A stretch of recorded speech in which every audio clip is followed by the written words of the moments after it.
The rain came down in sheets, turning the Nebraska prairie into a slick, silver mirror. Thunder rolled low across the sky like distant artillery, and every flash of lightning lit up the endless grass bending under the weight of the storm.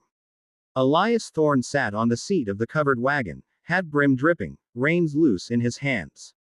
The two mules stood with their heads down, patient as saints.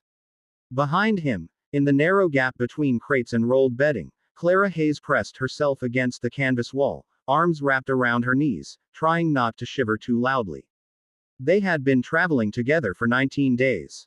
19 days since the sheriff in Independence had handed her the deed to 40 acres on the Platte River and told her the only way a woman alone could claim it before winter was to find someone willing to drive her wagon.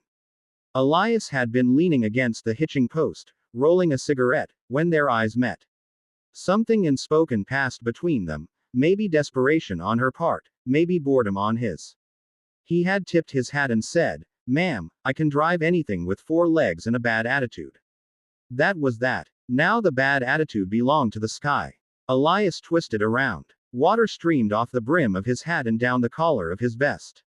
"We ain't making another mile tonight," he called over the drumming rain.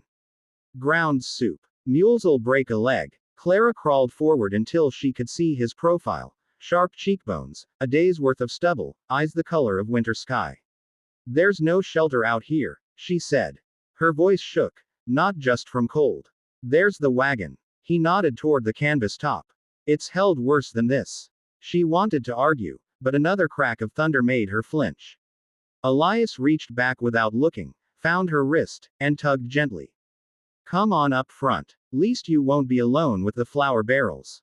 She climbed over the seat, skirts heavy with rainwater, and settled beside him. The bench was barely wide enough for two. Their shoulders touched. Heat radiated off him like a stove. She hadn't realized how cold she was until then. For a long while neither spoke. The rain hissed against the canvas. Somewhere far off, a coyote yipped and was answered by another. Elias pulled a slicker from under the seat and draped it over both their knees. "You don't have to do that," she said. "You're shaking hard enough to rattle the spokes." She laughed once, a small cracked sound. "I thought the West was supposed to be sunshine and golden wheat." Somebody lied. Clara studied his hands on the reins. Long fingers, scarred knuckles, the kind of hands that had done more than hold a plow. "Why are you doing this, Elias?" He didn't pretend to misunderstand. "Got tired of Texas. Got tired of cards and whiskey and waking up wondering whose husband was fixing to shoot me." He glanced sideways. Figured driving a pretty girl across 3 states might be a nicer way to get killed. "I'm not pretty right now," she muttered. "I'm drowned and filthy and I smell like wet wool." He smiled, the first real one she'd seen from him. It changed his whole face. "You're still prettier than most things I've looked at lately." Heat rose in her cheeks, and it had nothing to do with the slicker. She looked away, out at the wall of rain. "My husband used to say pretty doesn't fill bellies or keep roofs from leaking." "Your husband's not here." "No," she said quietly. "He's under 6 feet of Kansas dirt." Silence again, thicker this time. Elias shifted, leather creaking.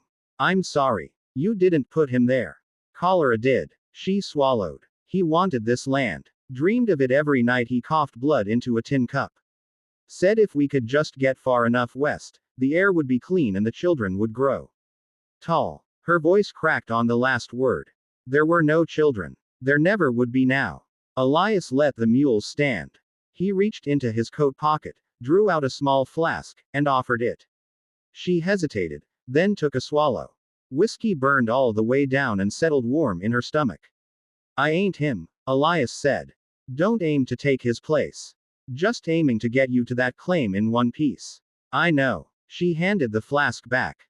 Their fingers brushed. Neither pulled away quickly. Lightning forked across the sky, close enough to smell the ozone. The mules shied. Elias tightened the reins and spoke low to them until they settled. When he turned back, Clara was watching him with an expression he couldn't read. "What?" he asked. "I've been alone since Samuel died," she said. "Not just traveling alone. Alone inside my skin. And tonight I'm not." She met his eyes. "I don't want to be alone tonight." The words hung between them, fragile as smoke. Elias felt something shift in his chest, like a door he'd kept nailed shut suddenly creaked open. He had bedded women from San Antonio to Dodge City, quick and meaningless, a way to forget the next gunfight or the last bad hand of cards. This was different. This was a woman asking not for his body but for the simple warmth of another human being in the dark. He set the brake, tied off the reins, and climbed down into the rain. Clara watched him circle to her side and offer his hand. She took it. He lifted her down as easily as if she weighed nothing, then kept hold of her hand while he led her around to the back of the wagon. Inside, the canvas glowed faintly from the lantern hung on a hook. The space smelled of coffee grounds, axle grease, and wet wool. Elias pulled a blanket from a crate and spread it over the flour sacks. Then he stood there, dripping, waiting for her to change her mind. She didn't. Clara stepped close, reached up, and took off his hat. Rainwater ran from his dark hair down his neck. She set the hat aside, then started on the buttons of his vest. Her fingers shook, but not from cold now. He caught her wrists gently. Clara, I know what I'm asking, she whispered. I'm not some innocent girl. I was married 3 years. I know what happens between men and women. This ain't about what happens, he said, voice rough. This is about tomorrow. And the day after. I don't want you waking up sorry. I'll only be sorry if you make me spend another night listening to the rain alone. That was all it took. He kissed her like a man who'd forgotten he was allowed to want something good. She kissed him back like a woman who'd forgotten she was allowed to feel anything at all. Clothes came off in clumsy, desperate layers, wet denim and calico, boots thudding to the wagon floor. Skin found skin. The storm outside became background noise to the storm they made together, slow and careful at first, then urgent, as if the world might end before morning and they refused to waste a single heartbeat. Afterward they lay tangled under his coat and her shawl, breathing hard, listening to the rain soften. Elias traced idle circles on her bare shoulder. I meant what I said, he murmured against her hair. I ain't trying to take his place. You're not, she answered. You're taking yours. He slept first, one arm locked around her waist like he was afraid she'd vanish. Clara lay awake longer, feeling the steady thud of his heart against her back. For the first time since Samuel's grave, the dark didn't feel empty. Dawn came gray and drizzly. The prairie steamed under weak sunlight. They rose without awkwardness, dressed side by side, shared coffee from the same tin cup. When Elias climbed back onto the seat, Clara settled beside him the way she had the night before, only this time. Her hand rested on his thigh and stayed there. 3 weeks later they reached the claim, a rectangle of brown earth hugging the south bank of the Platte. Cottonwoods lined the river like silent witnesses. Elias staked the corners while Clara walked the boundaries, skirts hiked up, mud to her ankles, laughing at a flock of sandhill cranes lifting off the water.